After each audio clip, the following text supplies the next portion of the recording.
Bonjour à tous et bienvenue dans ce nouvel épisode de podcast. Alors aujourd'hui j'ai envie de vous proposer un épisode un peu particulier.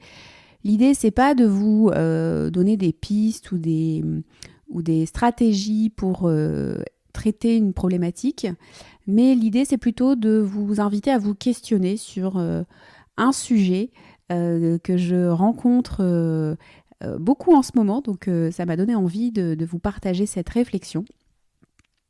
Il s'agit de l'identité professionnelle.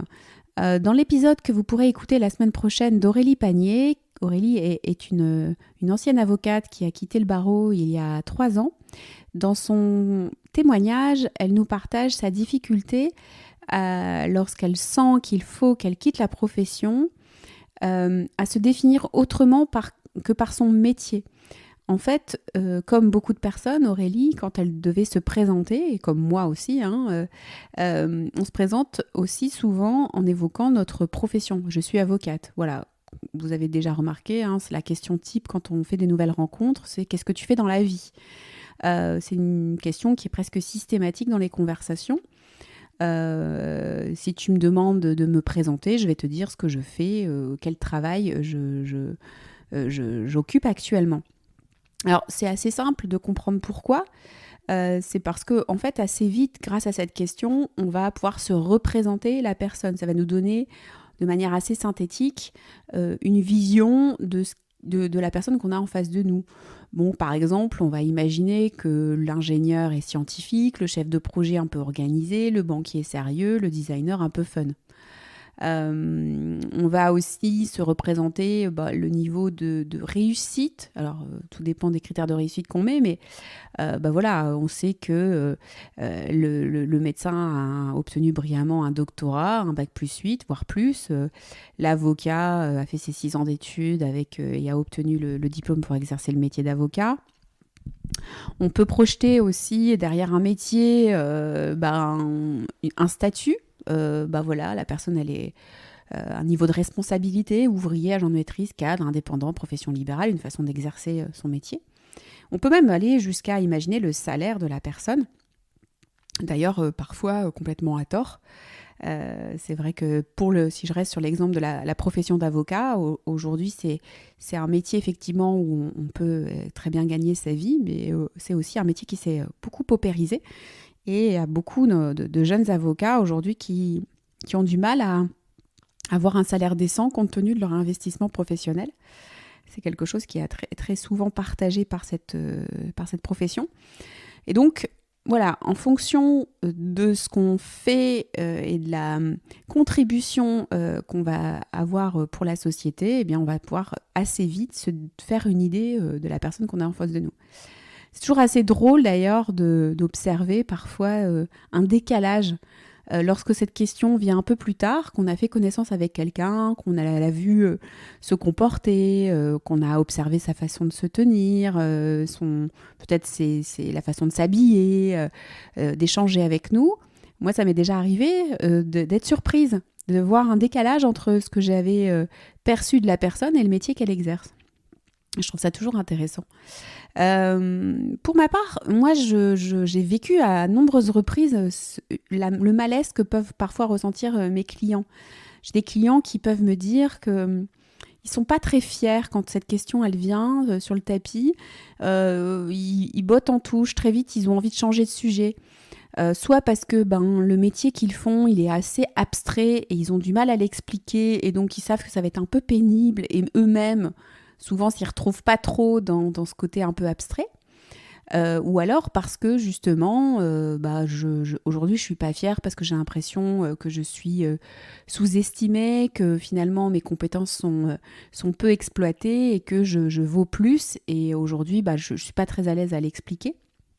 Ou parce que, par exemple, j'ai un métier où je me sens pas très utile. Ça peut être un métier, on va dire, très reconnu, avec beaucoup de responsabilités, entre guillemets, mais finalement, au quotidien, j'ai pas l'impression de voir vraiment ma contribution, et du coup, ça me met très, très mal à l'aise. Donc voilà, j'ai des clients qui m'évoquent ça, c'est ce malaise qu'ils peuvent ressentir.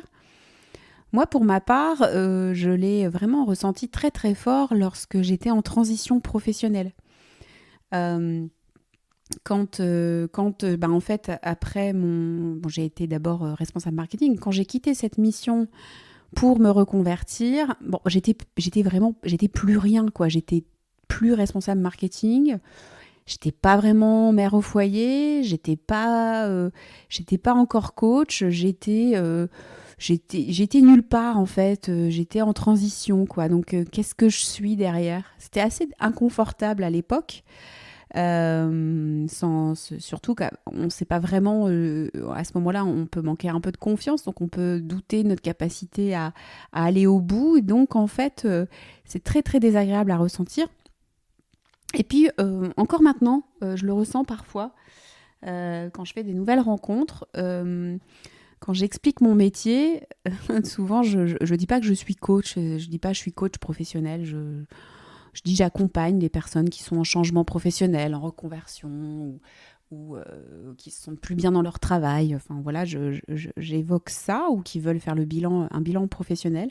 J'évoque ça, puis bon, certains me disent ah bah t'es coach alors. Et ouais, c'est vrai que j'ai encore du travail à faire parce que je suis pas toujours à l'aise, parce que je sais les représentations de la société de ce métier. Il y a des coachs de tout. Alors, les phrases, on les connaît. Il y a des coachs de tout et n'importe quoi maintenant. De toute façon, tout le monde peut se revendiquer coach. Aujourd'hui, tout le monde veut devenir coach. Enfin, voilà, comme si, en fait, c'était une lubie. C'était pas vraiment un métier où on a fait des études pour l'exercer. Un petit peu le syndrome de comme si on était un peu des imposteurs, quoi. Et donc peut-être que je dois ressentir quand même un petit syndrome de l'imposteur quand même, si je suis gênée quand on me dit ça, mais quand on me pose cette question. Et très souvent d'ailleurs, pour couper court à ça, je dis que j'exerce depuis 8 ans, quoi. Je me dis du coup ça leur fait comprendre que non, ça m'est pas tombé dessus par hasard hier, et que a priori je suis bien où je suis, et que je vais continuer.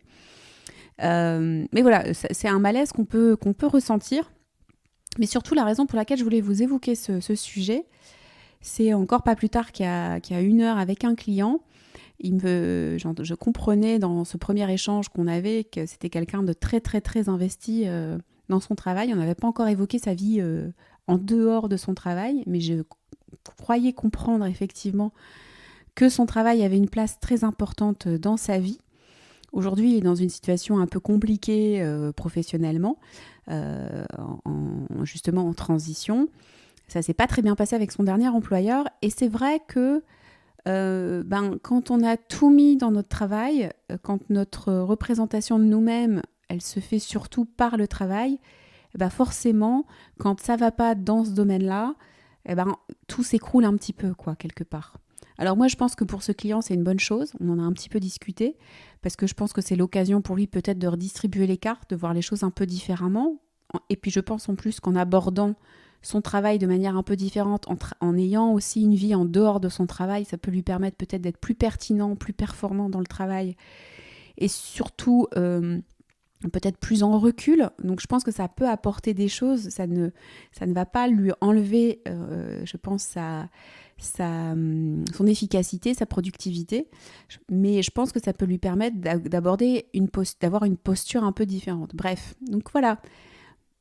Questionnez-vous comment vous vous présentez, et surtout comment vous pouvez demain équilibrer peut-être les choses un peu plus fermement pour regarder qui vous êtes en dehors du travail aussi. Tout ce que vous savez faire, valoriser ça, tout ce que vous savez faire dans votre vie personnelle, les loisirs que vous pouvez avoir, votre capacité à faire certains sports, à créer de nouvelles choses, à rencontrer de nouvelles personnes, à entretenir vos relations amicales. Je pense que c'est vraiment important de prendre conscience de tout ça, pour justement ne pas mettre tous ses œufs dans le même panier, et puis surtout pour avoir un équilibre, en fait. Mais ça se travaille, et la société, entre guillemets, malheureusement aujourd'hui, elle ne valorise pas vraiment ces aspects-là de notre vie, et si nous on le fait pas par nous-mêmes, personne ne le fera pour nous. Moi, ce que je sais, c'est que c'est ce que je fais dans les premiers temps de mes accompagnements avec mes clients, et c'est vraiment quelque chose qui leur apporte beaucoup, qui leur permet aussi de prendre conscience de leur talent en dehors de leur vie professionnelle, ils s'exercent forcément dans leur vie professionnelle. Donc c'est pour ça au départ que je fais ce travail-là. Mais je constate que ça leur permet aussi d'appréhender les choses avec un peu plus de recul et je pense parfois de pertinence. Pour terminer, ça me fait penser quand je dis ça à une cliente de la semaine dernière que j'accompagnais, on était en toute fin de parcours et elle s'apprête à reprendre une mission là très prochainement. Elle a profité de ces 6 mois de transition pour rééquilibrer un peu plus sa vie puisqu'elle était très très focus pro. Elle s'est rendue compte qu'elle prenait beaucoup de plaisir à être aussi un peu plus au niveau perso, présente avec ses enfants et sur plein d'autres sujets. Et elle se rend compte aujourd'hui que prendre conscience de tout ce qu'elle sait apporter va lui permettre probablement d'accorder moins d'importance à des choses qui n'en avaient pas et d'ailleurs sur lesquelles souvent on ne l'attendait pas, pour vraiment se focaliser sur là où elle est douée, là où elle a quelque chose et de la valeur à créer, et aussi de quelque part pour s'accorder un peu plus de temps pour elle. Donc mieux investir son temps, notamment parce qu'elle a envie aujourd'hui d'équilibrer davantage les choses. Et je pense que tout ça sera à service de son efficacité professionnelle. J'espère que cet épisode vous aura plu. Je suis très curieuse d'avoir vos retours. Comment vous vous définissez? Qu'est-ce que vous pensez de cet épisode? Est-ce que vous avez des réflexions à me partager, des questions, des interrogations? Je suis à votre écoute et je vous retrouve la semaine prochaine pour un nouvel épisode. Avec C'est en vous, révélez-vous!